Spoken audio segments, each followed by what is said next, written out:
I want to welcome everybody. We've got a few more coming in. Come on, George. I just want to say thank you for coming here. This is the first of our winter education series here. We try to do one a month. Just something to keep the cold off. So thank you for coming and enjoying the warmth with us. Um, this month's theme is deep racing here at OHTM, and I really I can't tell you how much there's been support for all the things that are happening here. Ron's going to tell you all about the X Cup, and we've got the whole team here and what that really means, not just as far as your race, but what it means to youth development and skill development and opportunity that people can't get anywhere else. I'm going to transition over to Eli and Lisa English and their family, which is all here, and the Pine Tree Jamboree. We're really, really excited to be able to host the Pine Tree Jamboree here at the Alcett Transportation Museum this year. So that and several other initiatives that are taking place, but racing is always a part of car enthusiasts, as I've been told, and I'm sure you all have too. When was the very first race? The moment the second car was created. That's it. That's it. The moment the second car was created. All right. So with that said, I'd like to turn it over to Ron Quebec. He's our collections manager here at the Alcett Transportation Museum and the coach of the X-Cup team. All right. Most of y'all know me. Those of you that don't, Ron Quebec, collections manager here at the museum. I started as a volunteer years ago, and I've been on staff a couple of years. Go back to 2018. I was invited into the Great Race as support, and we did Buffalo, New York to Halifax, Nova Scotia, in a 35 Ford Phaeton, and it was a fantastic adventure, once in a lifetime gig. Then 2024 rolls around. The museum was invited again to do the Great Race. So we did the Great Race again in that same car. Myself and James Callion as the navigator. I happen to be a driver. And things went a little south with the car, so we had some issues. We did finish the race. We did pretty well considering. After that, I thought, well, why can't we do this as an education program? Seeing all of the other teams out there with youth, with growth, what was happening. So we have our team here. It's the X Cup Legacy team. We have Oliver, Jenny, Desmond, Des Gonzalez, and Terry Pushaw. We'll talk about Terry a little bit later as well, because he's been involved in the NASCAR world, and this stuff is his, and that's a really cool thing. So the X Cup is, the Great Race is a timed endurance rally. It has nothing to do with racing. You're racing against yourself and your skills as far as map reading, navigation, and usage of time. And this is all done analog. You can't have any kind of a digital watch. No cell phones can be in the vehicle. You're using, if you look at the car, there's a analog clock. There is a digital stopwatch, but you're only allowed one stopwatch. And inside the car is a calibrated speedometer. That's it. Our speedometer and tachometer in the car have to be covered with tape. You cannot use those. So that's all the equipment we use. There's also a set of maps and instructions with times and notations on them.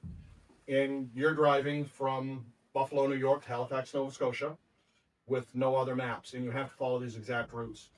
Along the way, there are checkpoints, usually 5 checkpoints a day at different parts of the day, where they check your time to make sure that you're on time.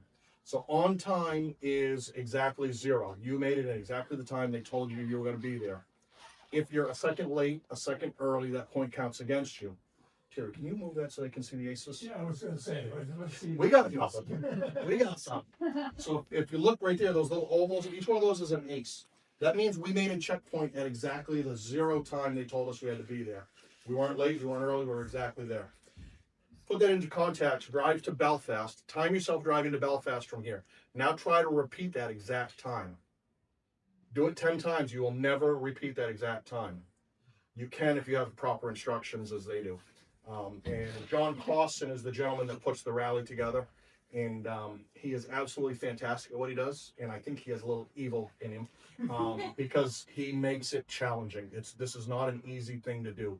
And they will all contest to that for sure.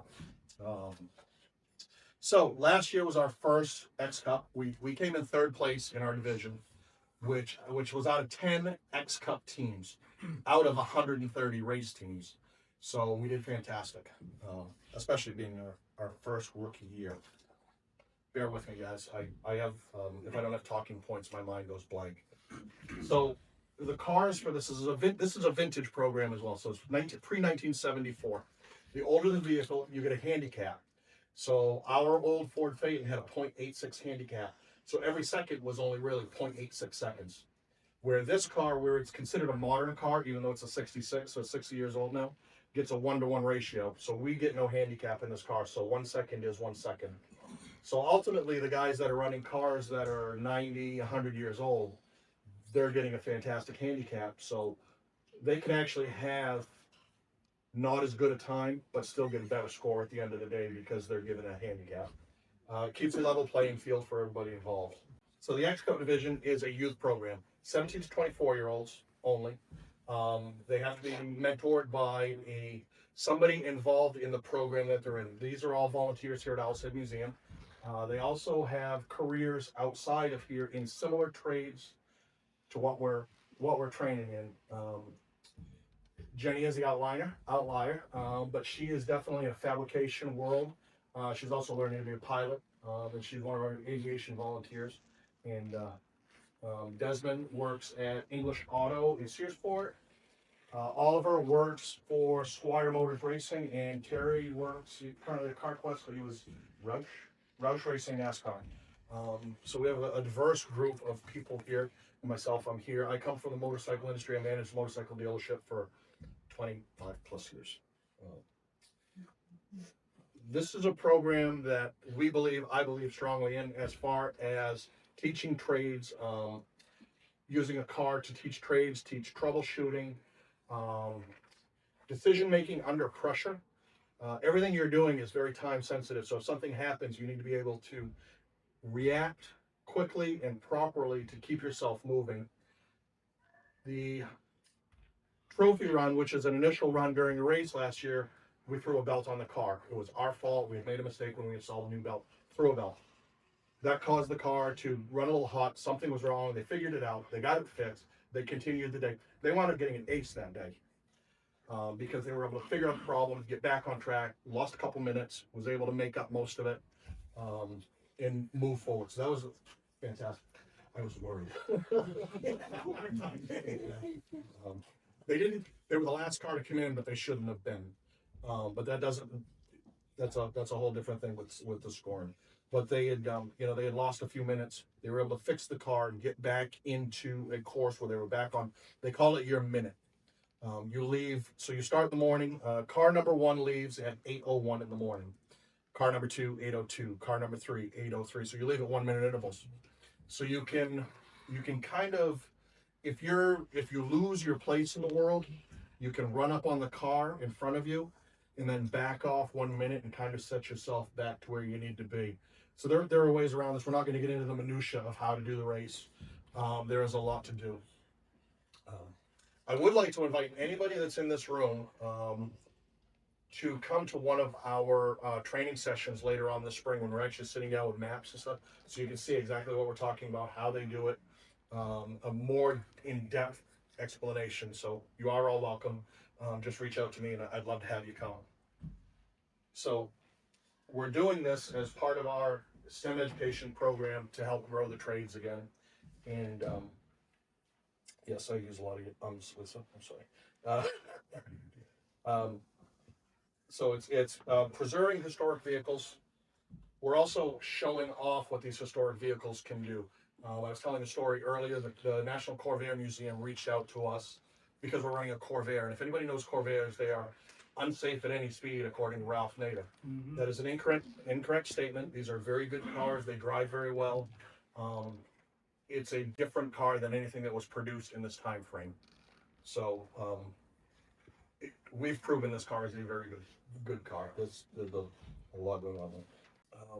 Is it work? A lot of people ask us, is this a lot of work to do this race? It is.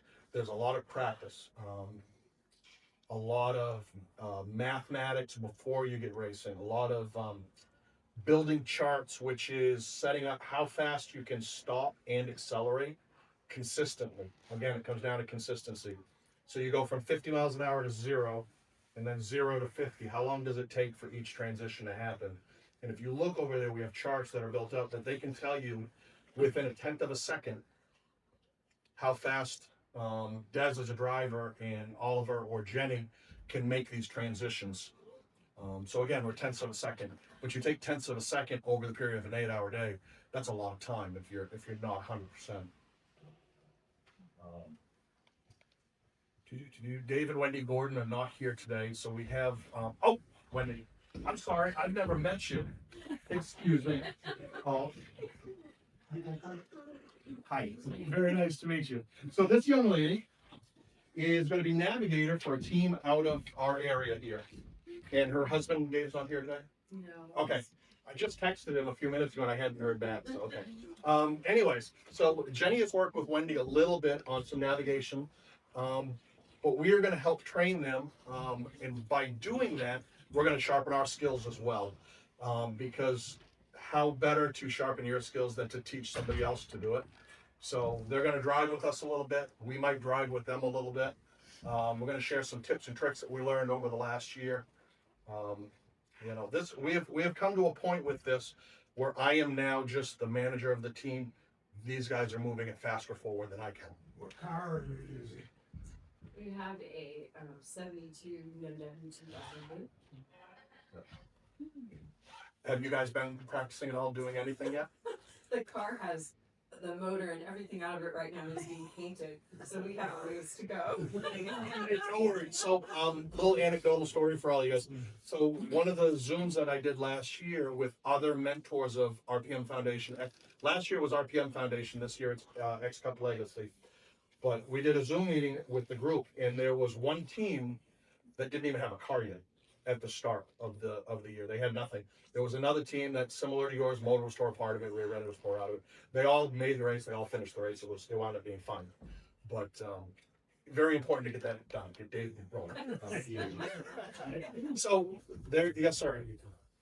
Ron, Yes. you mentioned that the belt, right? Yes. What are the rules around who can touch the car and who can and can't help when it's in the race mode? Good question. So as far as the car goes, if the car breaks down on the road, the team themselves can fix it.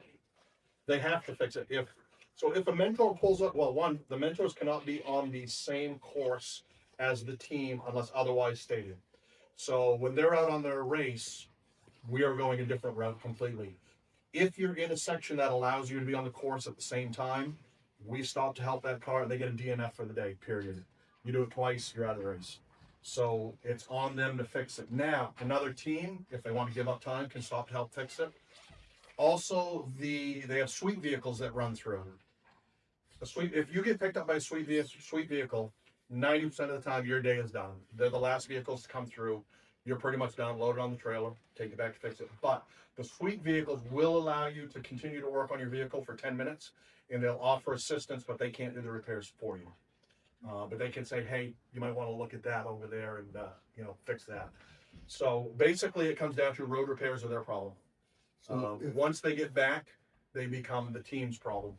the guy named Joe is walking by and he says, I can fix that, you're not allowed to do that. That's actually a question I can't answer because I don't know, but knowing what I do know of the rules, no. They can offer assistance, but they cannot make a repair. The big thing is the team mentors are not allowed to be involved with the car once the car is in race mode, once it's going for the day. Up until that point, anything Terry and I want to do, we can do. At lunches, so there's a couple lunches where we could be at the same lunch, but we couldn't get to the same lunch, the same route. They sent us a different route. So it is a very strict.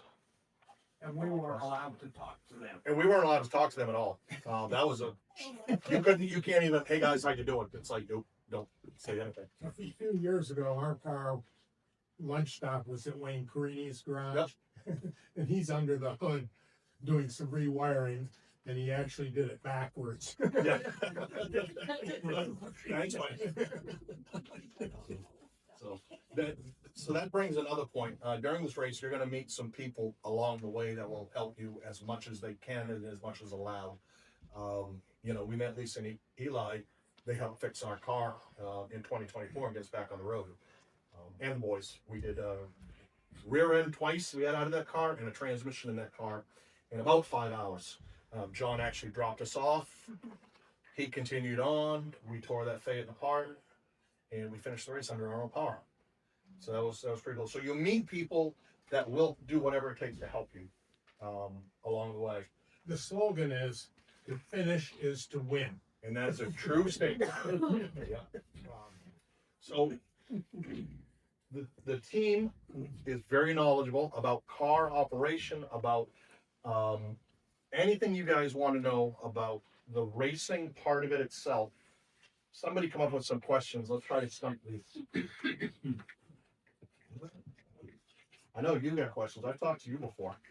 Yeah, I'm trying to think of a good one right now. Okay, that's cool.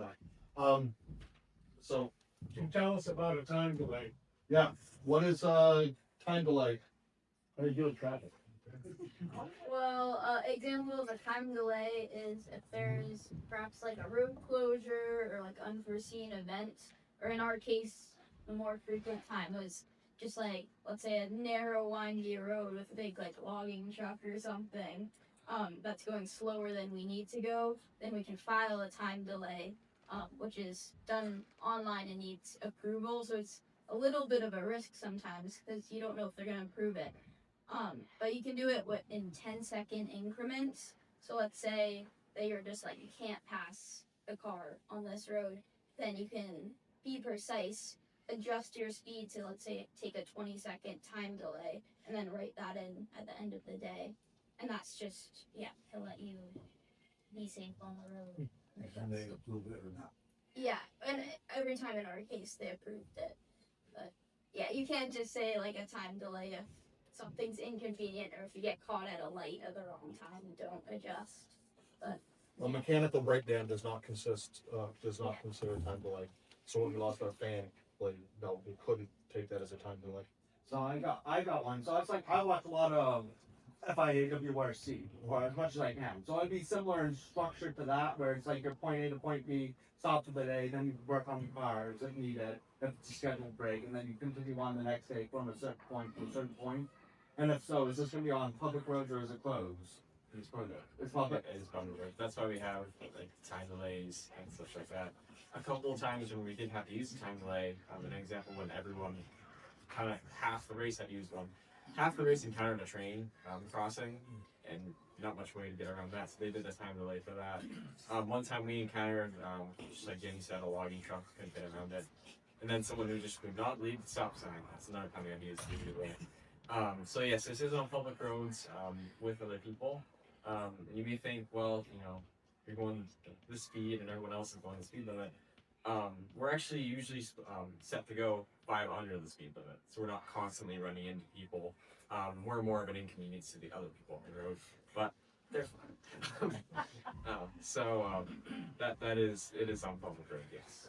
So I got another question.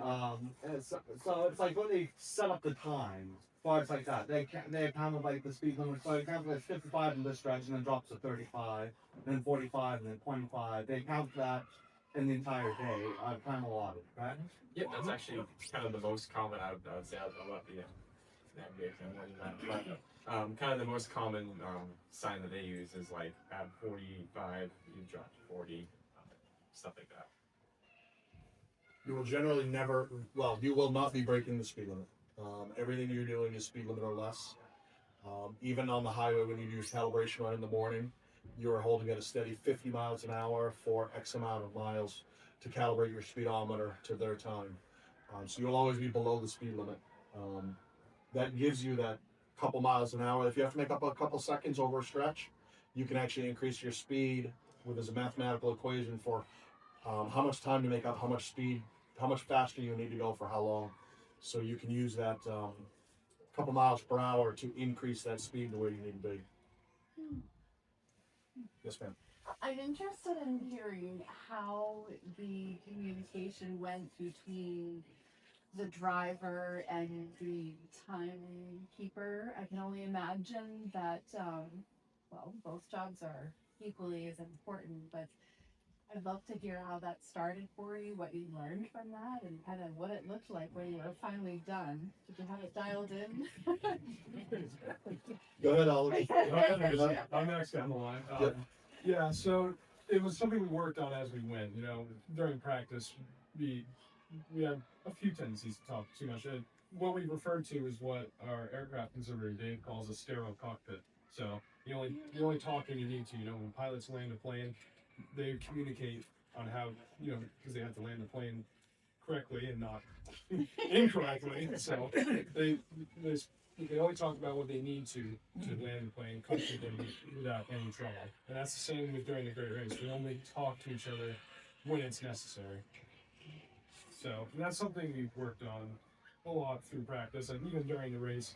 During the race, I even discovered better ways to communicate. Keep the words like a sentence shorter, but still get out the same information to the driver, so you don't miss any turns. Well, that Maybe a fun question. You know, I have a little insight to this because I work here, but that car was donated here, and we had absolutely no idea what we were going to do with it. And but my question is, you know, how did the public, when you're out on the road, how did they receive the car? You get a lot of smiles and waves. How about the other great race car drivers and crew? What was the, you know, maybe you give it on a scale of 1 to 10, 10 being the happiest people you've met. And you know, how was it received? I think it was received very well. I mean, it's different. Ron raised a very good point when they like, what other car is like Corvair that's domestic? I mean, Porsche is the closest we really get. So people are very fascinated by it. You know, you come to a lunch shop, you pop usually it's the trunk, and it's the engine bay. That immediately will kind of hover around it from demonstrate.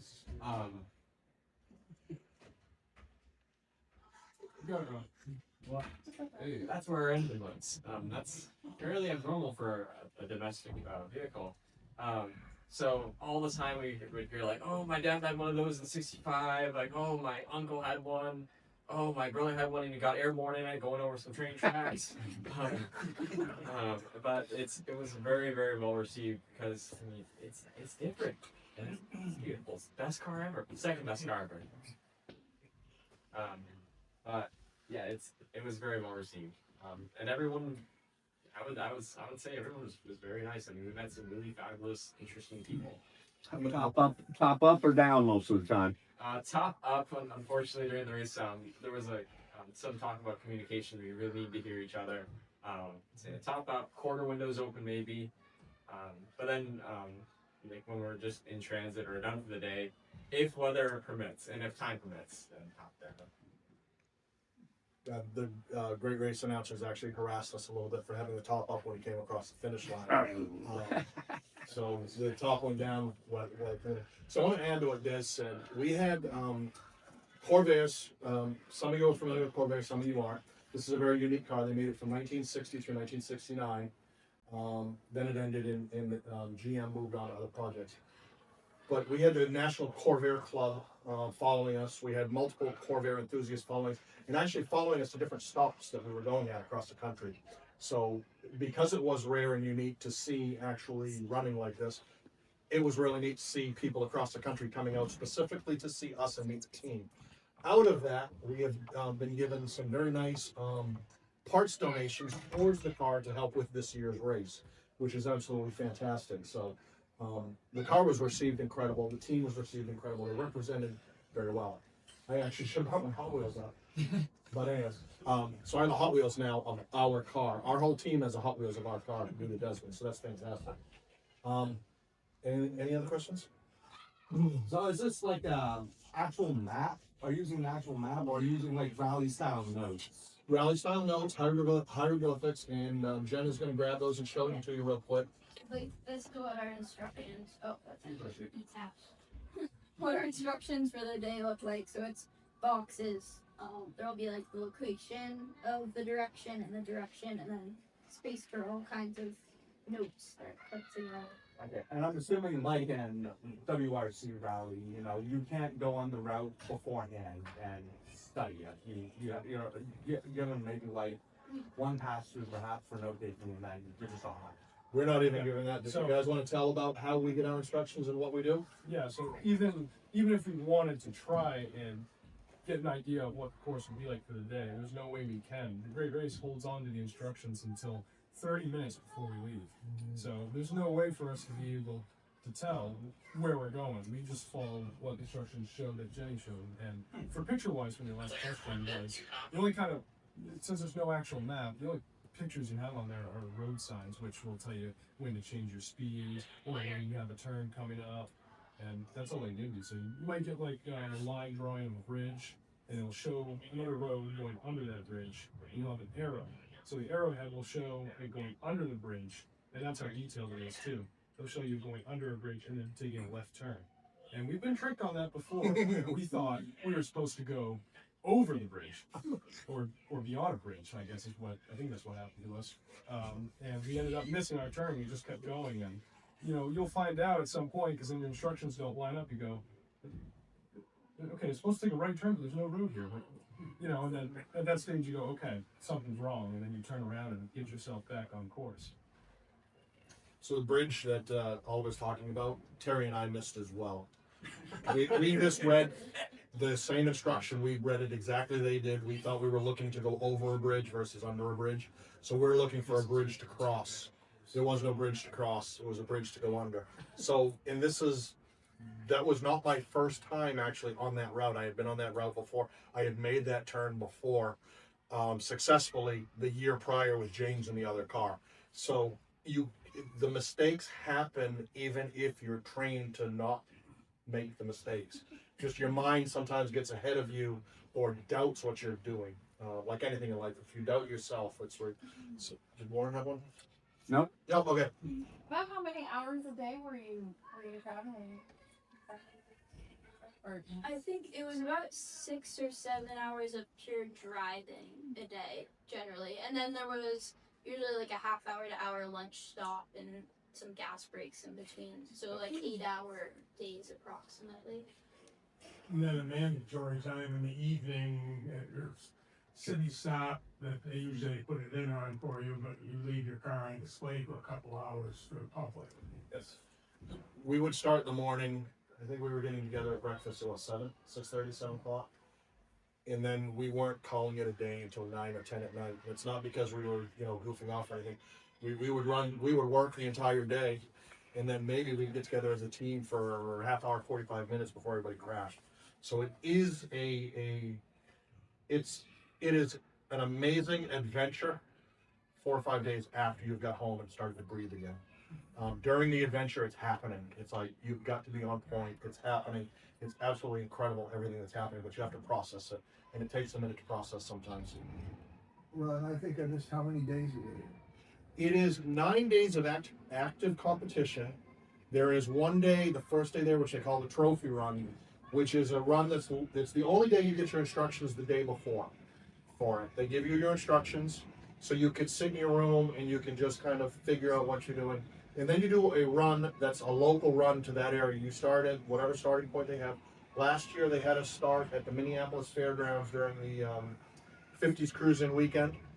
We went out, they ran most of the day. It wasn't a full day race or rally. Then they came back to the same spot that day. And it's more for practice to get familiar with your car, get familiar with competition with the other people. But it's also a tiebreaker if something happens at the end. Whoever had the best score for that day, it follows through at the end. So it is added to your score if there's a tie or a serious discrepancy somewhere along the way. Other than that, it's just practice. So to answer your question short, there's 10 full days, 9 full days of competition. You want to give a brief story on how we acquired the car? Oh, William and Paula Mayer donated this car to us 2 years ago, 3 years ago, couple years ago. Yeah. And they are active volunteers here at the museum.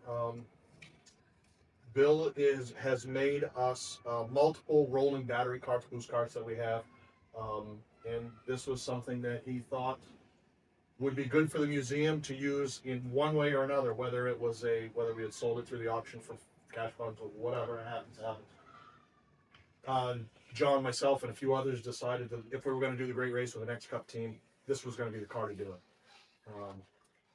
And ultimately, it wound up proving itself, and I think it's the perfect choice. Bill was skeptical that it would survive the Yes. Great Race.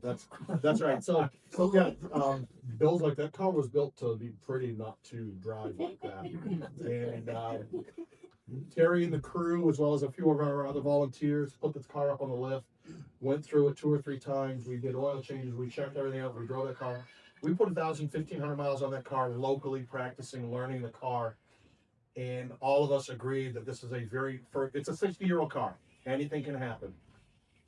We felt that this car was a very solid car. It was something that was put together very well, and it would do what we needed to do. And I feel confident that we're in that same position this year. We're going to do some minor upgrades to it, regular service and maintenance as you would, and can't wait for spring. Sorry for one more question. Please. Are you allowed to do upgrades, like for example, change drum brakes to disc brakes, Yep. stuff like that? And that's actually one of the things we're doing this year is the front is getting a dual disc brake conversion. We're also upgrading the rear suspension, a little bit heavier spring. They offer in the one of the other models of this, and I don't remember which model it was, they offered a heavier rear coil spring, so we're putting a heavier rear coil spring in it because we are running 3 adults in this car while we're doing it. It handles it absolutely fine, but I think it'd be a little bit more level. But the brakes is a significant thing to help with the stopping and the accelerating. It will get our times down a little bit quicker, a little more consistently. And if any of you remember driving with drum brakes, once you get them really hot, they glaze over, they don't work so good. And I think we ran into that last year doing practicing, didn't we? A couple times with the brakes starting to fade away while we were practicing because we're running off brakes so hard. So significant upgrade. We can't now. We have a 1-to-1 ratio, so it doesn't matter what we do to this car. Our Ford Phaeton that we were using, if we put a modern small block Chevy engine in that car, now we lose our handicap. We go up to a 1-to-1 ratio, and that's it. So it would no longer be viable to race that car because now all you're doing is destroying the car. But could you put disc brakes in Phaeton? We could put disc brakes on the Phaeton. Anything that has to do with safety upgrades are permissible. You can change to electronic ignitions, you can do brake upgrades, you can do lighting upgrades. Anything safety related you can upgrade with no problem. Change to radial tires, things like that. Did you say Hot Wheels made a version of this car? Hot Wheels did not. Desmond did, and I would love to show it to you. So, short version of this story. After the race, Desmond made us all Hot Wheels. He actually got Chevy Corvair Hot Wheels, opened them up, made them to look like our car, made the decal kits, red line tires, the whole 9 yards. Then also made new backers for the Hot Wheels backers, re-glued them together. So it says Hot Wheels, Owlshead Transportation Museum has our team on it. You go to the back side, there's a description there. If anybody wants to see it, we can take a look at it after. It's absolutely freaking amazing. And then you have since made one for Brandon Gray. And now every winner of the Great Race is going to get a car made. And it's also going to be a benefit for X Cup Legacy. Every year they do a silent auction, X Cup Legacy, and that's going to be one of the items is if you win the silent auction, I make your car. Didn't you petition Hot Wheels to duplicate that? I've just kind of been hoping for not a cease and desist. So, with what Warren said there. So Mattel knows about this. Hot Wheels knows about this. Hot Wheels is not going to pursue this, and they actually think it's a fantastic idea. So I don't think there's really any millions of dollars to be made there, but Hot Wheels thinks it's a great idea, and they're going to let it happen the way it happens. So that's really cool in the world of big corporate. So RPM Foundation is no longer. RPM Foundation is no longer. There were things that the Great Race decided to bring it in-house and manage it, and I think that's a great idea. They have an in-house team managing it. Brandon Gregg, the Fredettes, one of the Sarah Stahl, a few of the big names are actually on the board of directors for the X Cup Legacy team, and 100% of the proceeds raised for X Cup Legacy go to the teams. So you are getting a subsidy from. We will be. Brandon didn't know exactly how much it was going to be this year. He did say it was going to be at least what we got last year, potentially more because there isn't a percentage being paid to the RPM Foundation. So. So the auction will raise money for the X Cup. Yep. So anybody who doesn't know, this is not an inexpensive program. It's the X Cup Legacy program is the least expensive entry into it because they waive our entry fee. because we're doing youth programming. They also give us a subsidy to help with fuel costs and travel costs and things like that. But it They- still has a significant cost. Gave us the tires too. They gave us, Coker gave us a set of 4 Firestone radial, redline tires, which is fantastic. So there is a lot of people out there that want to see young people in trade programs, and if they're learning it through racing and rallying, that's the way they want to do it. That's the way we see doing it, at least with what we're doing here.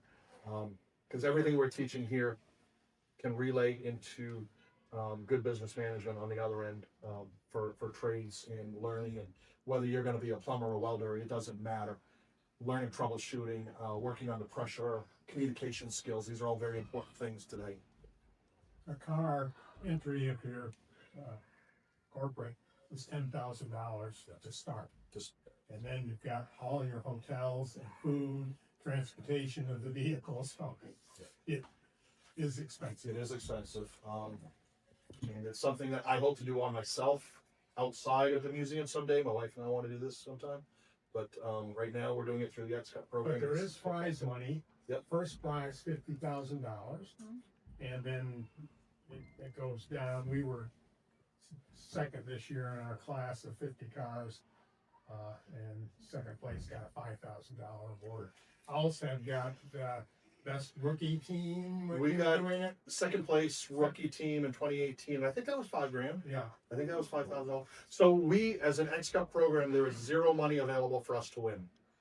So we are not in competition for any money. We win scholarships, mentorships, things like that can be won, but there is no cash prize for us, where every other class does have a cash prize of some sort. There are trophies we can win, things like that. National recognition. Yes, sir. We also won best lunch stop. Best lunch stop out from Transportation in 2018, which taking Corky Coker up for a plane ride probably helped on that. Yeah, right. So we've actually had great races come to Maine 3 times. A question about how does the car get to the starting point? Do you drive it there or is it shipped or? It is generally shipped. Either we will ship it or we'll have a shipping company bring it out. If the race was starting in New England, we would probably drive it to the race and then ship it back, something like that. It is a 60-year-old car. This car would drive to Springfield, Illinois, no problem. But it's a 60-year-old car. We're about to take on a 3,000-mile drive, plus or minus. There's no sense putting the extra wear and tear on it. As much fun as that would be. Yes. Back to the mechanical piece.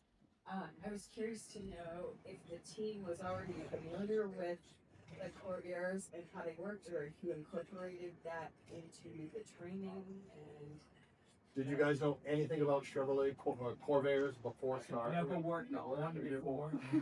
Terry owned a garage for years, and he had never worked in one. I had never worked on one. I had never driven one. I knew about them, and the rest of our team, I think, the same thing. I didn't know it existed until this one showed up. Air cool. Isn't that hard? They were just part of the scenery when I was a kid. A little bit give us My neighbor now, like who workshop was manuals and Monza. lots of guys that kind of familiarize yourself with it. And just, I mean, driving it in their practices, and if it did seem weird, taking a look at it, fixing it, the brakes, and then just when service to it, in preparation, we tried to kind of practice doing the fan belt a few times, and I think that did pay off where Ron did say we replaced the fan belt. We replaced it in about 2-3 minutes, which I think is pretty impressive. On the side of the road. That's too many bolts. So Wow, hot. yeah, I did bring myself a little bit. Wow. But it's actually a great machine fan belt. I can't think of another one that does it. But, the crank goes around the side of the engine. It actually comes up and around, makes a 90-degree bend, and the fan is on the top of the engine. So the fan belt goes like this. I advise you take a look after this presentation, but it's interesting. Anybody that wants to look, I'll open the curtain up and you can come up around and look when we get to that point. Did that answer? yes, thank you. George? My sister had a 66. Did she? Yeah. Thanks. We believe it or not, we hear stuff like that all the Yeah, time. 66. Do you guys bring parts with you, or you find them as it breaks, or? Yes and yes. So we bring what's in the car is only what they can fix on the side of the road within 5 minutes. If you lose, we'll say if you lose 10 minutes, you've lost that section of the race. Let them pick you up to suite, bring you in. If it's before lunch, bring you into lunch. See if you can actually fix it at lunch. You have a half hour to an hour there. If it's after lunch and you're going to lose 10 minutes or so, you're going to have a real hard time getting back up. Don't stress it. Put it on the truck, bring it in for the night. Fix it there. So we keep other spares with the repair vehicle. But we carried spark plugs, fan belts, electronic ignition that we had set up. This has a Patronics in it. We bought a replacement Patronics and set everything up with quick connectors and scribe marks. So it's 2 screws, pop it out, pop a new one in, plug and go. You can do it in less than 5 minutes, easy. And those are the things we practice. We don't practice how to change a ball joint on the side of the road because there's no sense trying. Changing tires, they all know how to change tires. We carry it back down with us. Change spark plug, we know how to change spark plugs. The quick basic things on the side of the road that you can address yourself. If not, don't stress it. Get it Plug a tire. Plug a tire. That's a dying art today, by the way. Yep, that's a dying art. So just it's the quick, simple things that we practice. We carry spares for it. Everything else is carried in the truck. And then this car is fairly easy because a lot of this is available at auto parts stores still. And there's also a large network out there that within 50 miles of wherever you are, somebody's got Corvair stuff kicking around. Our Phaeton was a whole different story, as you guys know. Had we broke down in Tennessee with that car the way we were, it wouldn't want to be shipped home. Yeah. We broke down in the right spot. We I had the right phone number in my phone. Anyone else? We race older cars and we had dual fuel pumps, dual electronics that you install, so you just flip a switch. Yep. The Phaeton had that. It had 2 coils, 2 fuel pumps, stuff like that to be able to go. All right. If nobody else has anything, John, are you going to introduce Eli now? Oh, new voice. So we were talking about Eli, Lisa, Isaac, and Alex. English for a while here. These are these folks. All of them. It's all good, man. Sorry, dude. It's all Come on up, guys. They own Social Security Custom. They are the family that helped us get back on the road in 2024 on the Gray Race. But they are also the Pine Tree Jamboree. These are the folks right here. So,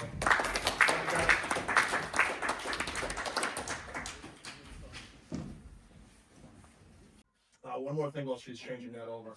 There are 2 different Stratton axles over here. So this is an in-house publication that we do.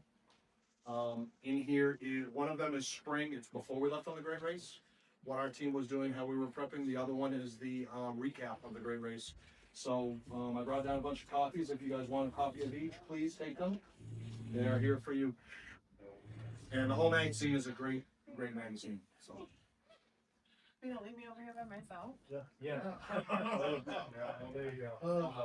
Okay, now I'll sit down. So yeah, we're here to talk today about Pine Tree Jamboree. As you already know, it's a race that we used to hold in Winterport, Maine. It's a vintage drag race, flatheads only, 1954 and earlier. But it's not just Fords. It can be any flag. It can be a Cadillac flathead. It can be any make. We allow a race as long as it meets the criteria. We require all the vehicles to be traditional build, so it can be a hot rod or it can be stock vehicles. We have a guy that has a early Triumph with a hot flathead in it. It's pretty cool to see. Yeah, so and we have there's a because Chevrolet never made a flathead, so there's one guy that has a Cadillac flathead and a Chevrolet coupe. So it's kind of a little bit of everything, but we try to do it. We try to keep it entry level. In particular, our kind of target audience is the younger people. We really want to see the younger kids get involved. These guys are an example, my kids, but we kind of started a trend with it and tried to get people to realize that hey, you can go and have fun. You don't have to be necessarily on the sidelines watching a race. You can actually be a part of it. We just celebrated our we celebrated our 5th anniversary of doing this race. And the big news is that we're moving it here this year. So it's not going to be held at Owl's Head. We Winter.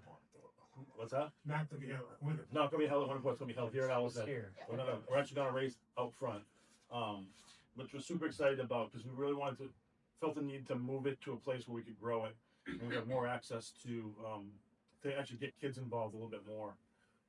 Again, it's one of those things where Model A's can be bought fairly cheap online still. You get on Facebook Marketplace for $2,500. Get a couple kids to go in on one and you're racing. And what we've seen, like in this year, we've probably had, I don't know, about 100 cars that were signed up to race. There's probably 10 or 12 of those were actually kids in there. Yeah, driven by kids. 18 to 24-year-olds. Like one of our friends that lives not too far from us, he bought like just some beat up old Jeep. And it can because Jeeps have flatheads. It doesn't have to be anything special. Right. And they were just all taking turns, just driving it. It was cool to see. Yes, we see it. Like they literally brought 8 friends with them. Yeah, like And I'll guarantee you that this year, at least one of those kids that was a passenger or got a turn to drive will come back with his own vehicle this year. That's one of the big things we've seen in this event. We've seen it grow from like 40 cars in the first year to over 100 this year. We've seen a lot of people come as spectators and then come back as racers the following year. And then the biggest thing is seeing the upgrades happen. This year we had a guy that was brand new to it. He was into big dollar high end drag racing. Really had a couple like pro mod type cars, and found out about it through his girlfriend. He came up, he bought a Jeep Model A, and then decided that it wasn't fast enough. And we have a swap meet. So he went to the swap meet vendors, found a place that had an intake, found a guy that had a carburetor, found a guy that had a linkage. And by the end of the weekend, he had gained like, I forget how much he had gained. Do you remember? oh jeez. He gained a whole bunch of time in 8th mile. Yeah. It was amazing the difference it made from a stock car. He did all this stuff while he was there. And he didn't know anything about Molly's. He was new to it. Bobby. Yeah. So what happened was all these people started jumping in. All these older people that've been around Model A's jumped in. We have some really cool pictures of just generations of guys jumped in just to show him how to change this or how to do that, how to make it better, how to make it faster. And it was really an incredible thing just to see. And then he was learning the whole time, how to do this, and that's really really cool to see. So it's a learning experience. Oh, sorry, Alton. No, it's a learning experience. You come in not knowing something, and someone will teach you something new. It's one of the fun parts about it. Yeah. Like my girlfriend Kylie didn't know how to drive stick before the race, and she's been driving that truck for 2 years now. I love the way you describe this when I hear you talk to other people and the fact that it's an event where racing happens. People are learning. it's good. It's like I'm trying to describe it, but I forget the words that you choose. But it's a very it's a camping event where racing happens. It's a camping event where racing happens. It's It's a very, very family-oriented event, and it's something that we have taken such pride in that has grown with us as a family. When we started this, racing was introduced to Eli first, and it was at a different location, and then all of a sudden they opened it up to women, and I became part of it, and our boys were there, and they got to see all of that, and this has just been part of their life. Our kids grew up in the back of a 1955 Ford, so this is in their DNA.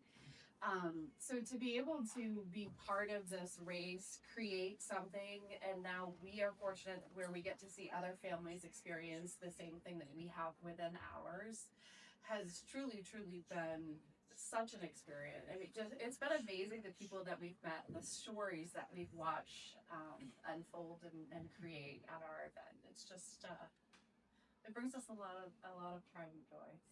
Yeah, and moving it here is just it's a great way to expand our event. We're really looking forward to the fact that my vision for Pine Tree has always been, again, like she stated, about it's a camping event where racing happens. Well, it's about people, it's about community, it's about learning, and for us to be able to come here and have an event where it's not just cars going down the track. It's there'll be people can go up in airplanes. There'll be planes, trains, and planes. There'll be exhibits that people can learn about engines. They can learn about the steam engine in the other room. We can we're gonna do some road tours to like Pemquid Lighthouse, and I'm working on doing a road tour to the Waterville West Castle and Railroad to explore their facility. So we're kind of trying to make like this whole weekend where you get to do a whole bunch of related things, not just going down a racetrack. And then the bit that we're going to add this year is we're going to actually do basically 2 days of drag racing, and then on Sunday we're going to switch it over and do road course. So we're going to put hay bales up, and we'll do a timed zigzaggy course. So I've never, I follow a lot of other um, vintage events across the country, and no one's doing that yet. So Jim Hammond sort of thing. Exactly. Yep. So, But especially the fact that we now get to help focus on the youth outside of our, as you can see, our kids are still young to all of us, but at the same time, we now get to shift that and we get to support those that have never experienced that, those that have never seen that. And that kind of brings us to this story here. If you boys would love to share that, I think everyone would appreciate the homeschool hot rod. We started building this truck at COVID-19. We call it the homeschool hot rod. It started out with 2 different frames, a doodle bug from the farm up the road, and we just started piecing it together and slowly building into what we wanted. And I wish that we brought the outside up. With all the pictures. Yep. We'll get So, that. well, we You want can me share. to? So this truck is here today. The boys Yeah, didn't bring it. if you want to, yeah. Please, thank you. But anyways, we started with just a simple flathead 4-cylinder Ford that we found. We went through what, 5 bangers. 5 4-cylinders, and then we're on the finally V8. swapped it over to a V8. Yeah, we the first year we had it at the drag strip, I think we hit like 47 miles an hour. We were very, Very excited for that. It was the best 47 miles an hour we've ever gone. Can I share? It was so funny to hear this story and witness this. So when they're talking about how fast they went, this is at a track where people are doing top speed of 100 plus. 100 plus. In an 8-mile. And hearing the tower share with Eli and I, we have never ever seen anybody get out of their car and celebrate going 47 miles per hour. It's just the camaraderie that we got to see as this build happens. But not only that, Isaac was 13, didn't even have a license when he drove this down the track for the first time. So being able to, I just remember that moment. And that whole suit to the race too is that a lot of people bring stock Model A's, and they're super competitive because they're the same. So yeah, they might go 45, but if everyone's doing 45, you're racing it. They're crossing the finish line. Defendable. Yeah. You might see some Model Ts out there. Exactly. No, exactly. There is Model Ts, and it's not about winning or losing or going fast. It's about friendly competition with what you have. That's what we call it, the 1/2 fast or half-assed hot rod racing. Yeah. You say it fast, it sounds fun. Yeah. Do you have to wear a helmet? Yes. Yeah. But again, and that's not to interrupt their story, but it all pulls together that it's not about winning or losing. It's about going to having a good time with your cars and working with what you have. So, Racing your buddies and stuff like that. yeah. It's all about having fun. The little kid that had the sedan.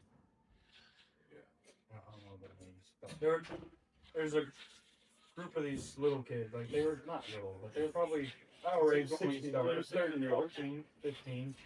But they had a stock Model A sedan and they were just having a blast. So that's exactly what we did. I can show you. Yeah, I'll bring you pictures.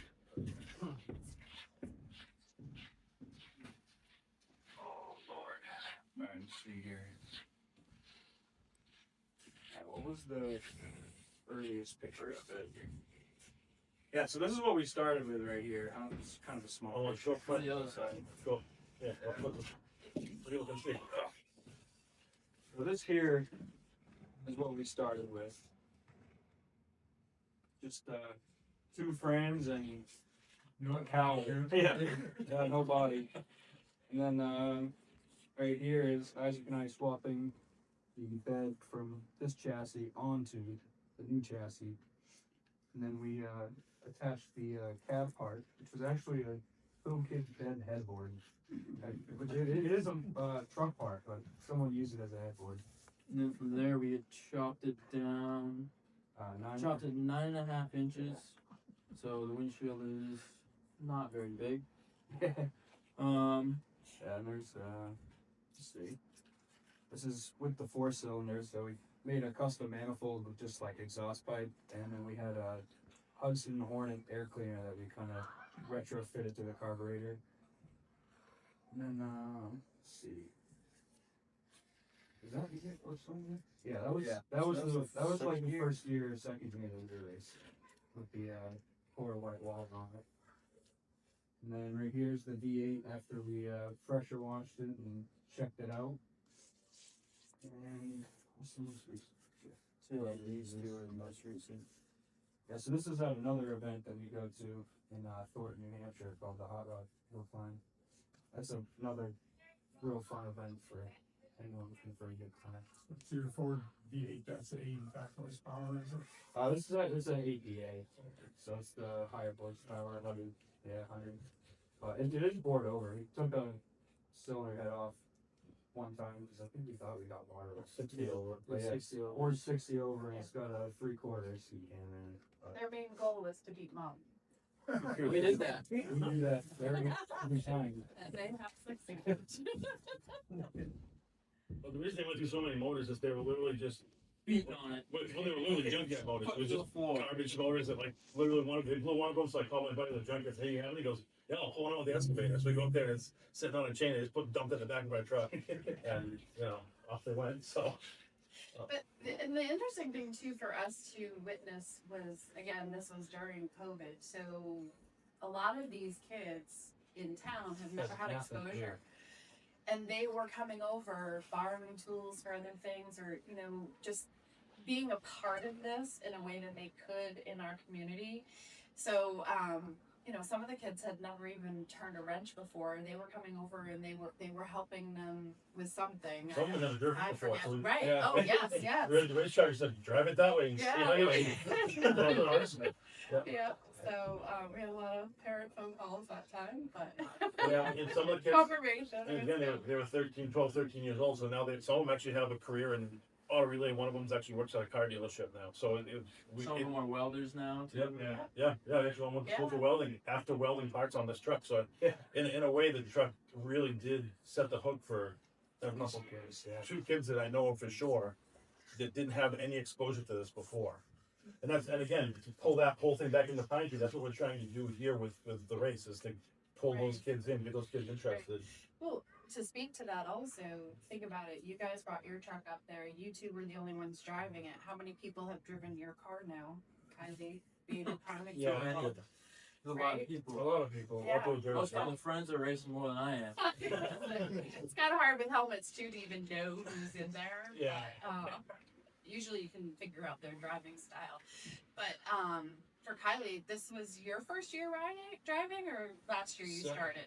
It's your second year. Okay, so Kylie is Alden's girlfriend. I know he quickly introduced her at the very beginning. We have very few women. There's no rule written. We want men, we want women, young, old.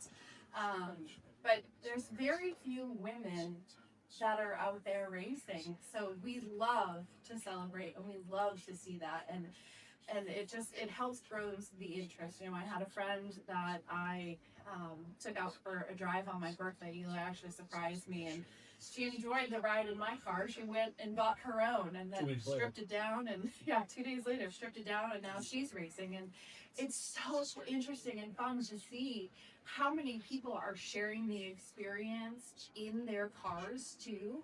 So we're allowed to have passengers. Those passengers get to experience from that seat, and then they're transitioning, And so one of the other stories that I really, really love hearing is a lot of people in their older years will share how they just don't have the ability to drive their car anymore.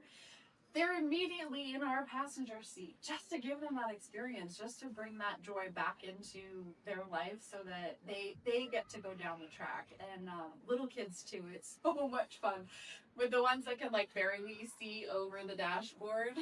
Their feet are kicking and they're just enjoying it. So it's been really, really great to bring that experience to people. Other than the Pine Tree Jamboree, where are there opportunities to drag? Oh, so there are more and more races, but not on your traditional tracks. So I think, we started at a race down on the beach, and that interest has kind of grown more to the East Coast. Yeah, several Through- they're doing the same thing now. Yeah, Some so doing it on dirt, some doing it on pavement. yeah, There's a couple of masses, one in New York, and a couple in Maine too. it's really, I think, someone having that idea and taking the initiative to find a place and to be able to do that. But for instance, doing the dragway, we Come on, that's right. they would laugh at that. Yeah, It's not an option. Yeah, because they're an NHRA sanctioned track, so they have to go by the rules of NHRA, which none of our cars are compliant. So then you're talking like Shut off switches. triple halo, roll cage and stuff like that. And that's the thing with these cars, we don't want to. One of the races I was going to, I stopped going to because they require roll bars. Well, some of these cars are original survivor cars that were built back in the day, and I don't want to ruin. A lot of people don't want to ruin their car by welding roll bars in it for one of that. So that's why we try to keep everything.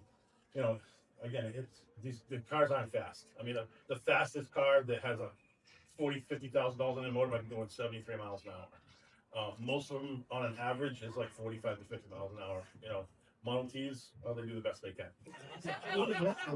And I race the Model T, I know.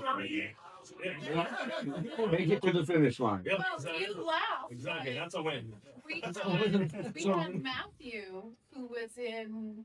Oh yeah, his little. Yeah, we had a kid on a Shriner T, Yeah. and he actually beat a real T. He was like 7 years old, right? Yeah. They only did it in like a 16th of a mile, but it had a little Kohler engine or whatever. It was pretty quick off the line. The real Model T pickup just couldn't catch up to him.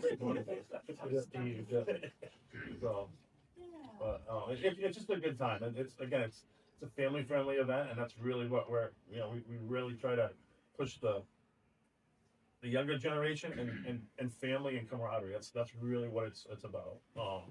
You see, it's cool when you see. We love breakdowns. Cars break down, so we might blow a transmission up or whatever. And next thing you see literally 10 people into the car, and everyone's like taking it apart and trying to make it work again. What did you guys fix? Well, so last year, no, not last 2 year, years the ago. year before, we brought our dragster up, which did not have a running engine, and we brought a spare engine with us, and we swapped it in the pits at the track. That was awesome. And then that's the same. You guys lost the front end. Yeah, that's right. Well, so we loaded the truck up and we got to the track, and Isaac and I were there a day or two early, but we all were there because we never put it on. But we were just testing our truck up and down the track, and it had really, really bad death level. So we put it out on Instagram. We're like, we need a front end. Who's coming up here? And we had like 3 or 4 people bring us a front end. Like we literally had 5 to work with front ends. Yeah. Yeah. As far as the parts Yeah, coming 'cause- together for this too. Yeah. Yeah, 3 people brought a front end. We had 4 front ends by the end of that day. But back when you were building it, didn't. The people were sending stuff. People were sending us performance parts and all sorts of stuff. Some of them were just anonymous, like they didn't even want Yeah. to. They didn't even Yeah, want it's to say pretty who great. they were. But You guys said you started building this in 19. How old were you? I was 16. I was 13. Yeah. Cool. Yeah. Very cool. That was At some point, you talk about the Hinman that's down there and the youth building program with that as well. Yeah, so I also had graciously accepted to put my Hinman Roadster on display. So it's out there underneath one of the vintage airplanes. So a little rusty roadster. So hot rod that was built in 1947 by an 11-year-old. I have all the documentation of it. I know where the car's Benson was built in 1947. literally every day. Yeah, since and actually there's a little bit of a gap. I suspect a couple weeks ago. Post I put online. But it's a really cool story. The guy said he was 11 years old. He finished when he was 13. And the reason I wanted to be here is I wanted it so that kids that come here to the STEM program or whatever can see that, hey, look, this is 1947. It was 50 or 60 years ago, and this is what kids could do. They didn't need an iPod. They didn't need an iPad rather, or a computer. You could go to your garage, use your hands, and build something. And that doesn't mean that it can't happen today, because my kids did it when they were 13 and 16.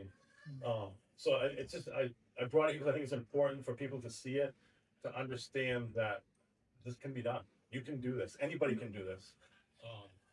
It doesn't require a ton of skills, and what you don't know, you can learn. And again, that's a big thing about this whole thing. And again, that car ties into Pine Tree too. I mean, I've raced at Pine Tree a couple times. I raced it in New Jersey, and actually, the guy who built the car came to New Jersey and saw it for the first time since 1955, which is a really cool part of the history. He's actually 91 years old now, and right now I'm trying to get him to come here to see it in the museum because he never would have expected that his car he built when he was a kid ended up in a car museum. So it's just really cool to see and then hear his stories and what he learned and how he did what he did. You know, he welded together with a coat hanger, coat hanger and a torch. Again, that's lost technology, but the technology is advanced today, so that it's even easier for kids to actually do it. There's a lot of hardships. You look at all the brackets on that car; they're all flame cut with a torch. They're just rough. They're rough. The reason I did not restore the car is because I wanted people to see this is how they did it when they were kids back in the day. This is what they had. Yeah, it didn't have a fancy plasma cutting table. Right. You see, yeah, exactly. You see a lot of these cars have been restored and put in museums and stuff, but that soul is gone. They've restored it, and you can't see what's underneath it, how it got to where it is. And fortunately, the car was at a state where it was still savable, that I was able to leave it the way that it is. But that's the reason it is still rusty and there's remnants of paint here and there. Even down to the interiors in it. I mean, the first time I was put in touch with Buddy Hinman through the internet, he asked me if it still had leather skin interior, and I said, yeah, actually it does. He goes, well, it's definitely my car. He goes, well, that was my mom's blanket when I was a kid. So, and if you look in the car, it's still in there. There's a pillow stitched with a blanket. Yeah. So, but yeah, it's just a really cool thing for people to see and learn that, you know, especially that's what my hope is. The kids gonna see, wow, that's cool. I could do that. I'm 13. I could do that. So, yeah. So that's my hopes anyway for it. So for all of us. Any questions? You say this, you brought this car today? Yeah, I just found in by the Anybody else? All up here by us. Yeah, I'll be by This little phone right here, is it cool if he goes and sits in that car? Absolutely. Yeah, don't worry that. Yeah. We're in the truck. Either one. I say smile. Yeah. Yeah, cool. All right. Anybody else have any more questions? Yeah. See you in September. Yes, sir. Nice.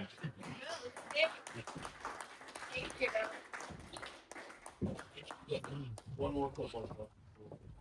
So I'm going to introduce Terry Poshar, who is my co-mentor, lead mechanic on the team, and NASCAR sheet metal fabrication. He has some stuff here that he has brought up. He's willing to talk about a little bit what he did here. Sorry. Thank you. Yeah, no worries. And if you guys have any questions about this time frame in NASCAR, this goes into what we're doing with racing, but it also goes into praise and how things play out. So, please for some questions for Terry. First of all, I thought I was going to be looking at a group of kids today. They're all kids. Yeah. So anyhow, I worked for Rouse Racing for about 8 years. Sheet metal fabricator. Was the head of a department that took care of building certain parts for the cars. This is some stuff. This deck lid was used at Texas Motor Speedway. I hand built that. I was able to get it and keep it for myself after the race was over. This poster. Terry, could you stop there? Yeah. Why did they use it only once? In that case, I was the one that made the judgment if a deck lid had damage on it and got reused or not. That particular deck lid only used that color scheme once. And I wanted it for myself, and I knew I was the one that built it, so I knew it had damage. So that's how that worked. So this is a poster. I guess I gotta hold it like this.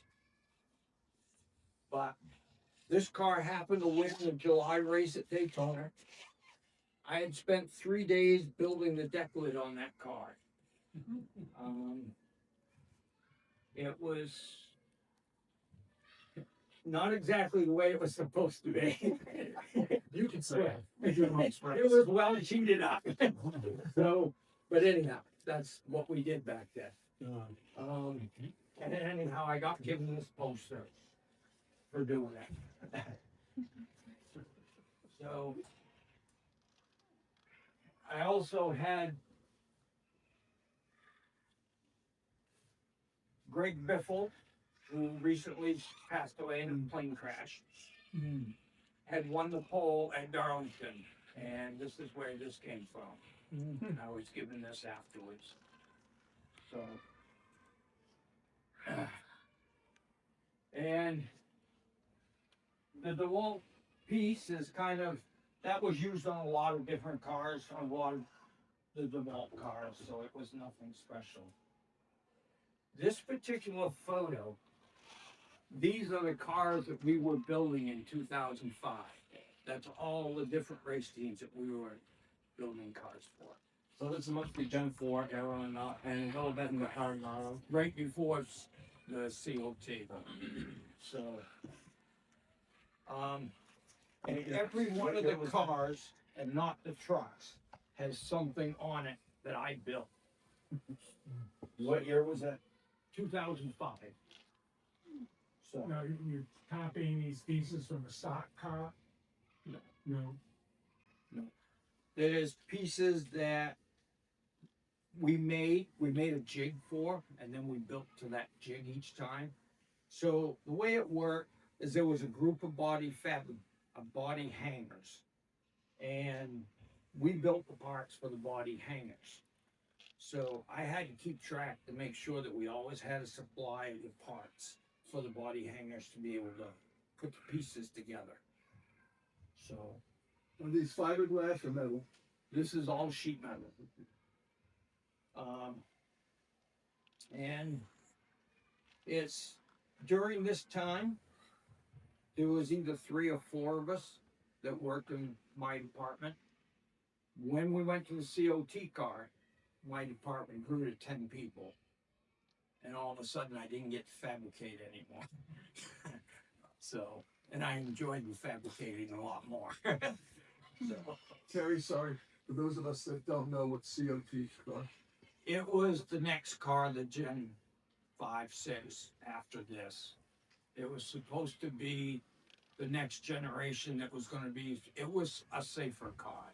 But there's more to it, you know, and it just got given that name. Terry, did you build those panels over like a bucking mold and hammer it out, or how did you bend them into Pretty shape? much everything was built with either an English wheel or shrinker stretcher. Doing the deck lids, you use the same shrinker stretcher a lot. And then did you have a mold that you would have to fit it and say this is too Yes. high, that's too low? This deck lid, these spots you see right here, Yeah. when they were at the racetrack, it didn't quite fit the NASCAR template. So this piece, these little spots on each side was added to. And if you feel it, it ain't much more than paper thin. That's what had to be done in order to make it fit the template. So you know exactly what goes into the template process. I know now they use like a OMS light visual camera system, but back in the day, I know they had these. We had these jigs. huge grids that, like, one fit on over the nose, one fit on over the tail. There was a grid that hung in the air over the plates and set down over the car. And there was parts of it that folded down over like a set of wings. And everything came down and fit to a point. And then you had to check, you had so many thousands. And you had some different colors. You had like a yellow. That might have given you an 1/8 of an inch clearance you had to play with there. Or it was a red, and it might have been like 50 thousandths. And there was places that you had like 10 thousandths. And that's all you had to play with. And the whole idea, we tried to build the sheet metal to the point where you didn't have to use any Bondo because Bondo weighs too much. So, that's Daytona deck lid had a lot of Bondo in it. What's the old saying? If you ain't cheating, you ain't trying hard enough. Right. Yeah. I once built a jig for a speedway hood, and they had taken and they had added. There was places that had Bondo that I swear was an inch thick, and I had to build a deck, the jig to it, and then so the next time the hood was built, the metal was all built to the jig, and very little Bondo added to it. So, any questions? How exactly did you get started into NASCAR? Because I'm young driver. Yeah. And that's like I work in CNC right now, and I see that they're hiring, you know, and I'm very interested in NASCAR and the sport, and I'm just wondering how exactly did you get your foot in the door with Jack Roush and his company? Okay, that's a good question. My wife had met a lady at her work, and her husband worked in R&D at Roush, and we got to know them and going out to supper with them and stuff. He had a little small shop and he did some stuff at home. I started helping him at his house. He introduced me to the fellow who and got me my interview. And once I got the interview, then I was in the door. And how much background did you have that you could offer them? I started working on race cars at a local level, like Unity, Westcasset, Oxford, cars that ran there around 1975. I was out of high school then. But I actually had started working at a local racetrack when I was 12. At 10, I was cleaning up underneath the bleachers so I could get in for free. After the races were over. And 12, the lady who, her and her husband owned the racetrack. And she took a liking to me, and at 12, she took me inside to sell soda and hot dogs. And I did that until I was a senior in high school. So, and then I started working on other people's cars and did that right up until I made a decision to move to North Carolina. But you can put resumes in, and I felt like I put resumes in at almost every race team out there, and you never hear nothing back. But if you meet somebody that can just get you through that door and get you an interview, then, you know, if you've got a good skill, you've got a really good chance of getting through the door. Warren, what are the chances of getting a bunch of teenage volunteers together to build a car that they could race in September?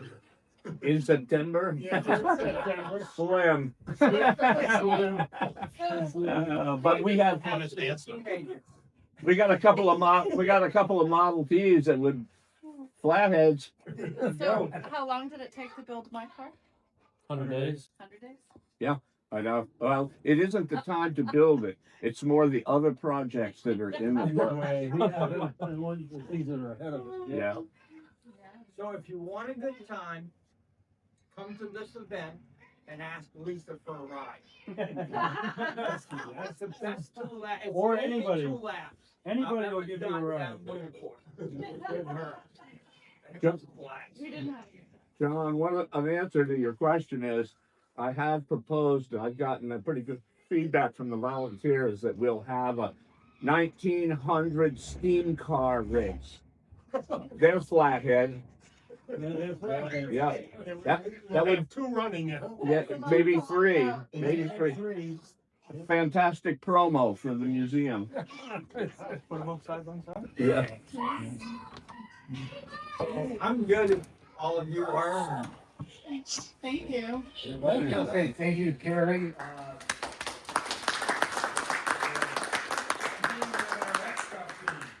Support, as you can see, lots of experience helping out with Ron with the X Cup team and making sure that all happens. Thanks, Eli, Lisa, and boys, and your whole family. Please take a look at their cars out there on the floor. They've got them here. We are really excited about the Pine Tree Jamboree here. I hope you got a feel for the fact that this isn't just a race. Okay, this is a culture, and they want to bring it here. And the reason that they want to bring it here is because their culture parallels with Owl's Head's culture. Okay, so this is just a way for everybody that has any parallel interests in what's happening here to preserve the trains, preserve the vehicles, preserve the culture. It can happen here as it can happen anywhere else. So that, and then Ron, I want to say thank you for the, I want to say close to probably thousands of hours now. I was going to say hundreds, but thousands of hours of support. As Ron said, we've run the X Cup, or not the X Cup, we've run the Great Race for a couple of years before. Now, as we run the X Cup, we are totally immersed. Glad to see local other teams getting off the ground. John's a veteran of this one here. Share this with everybody. But great race and X Cup, fantastic opportunity for everybody. So thank you for coming. Please come back. Key Ford would love to see sponsorship for this. I don't write the checks, but I. But thank you everybody. Enjoy the day. Great. Thank you. Yeah, thank you.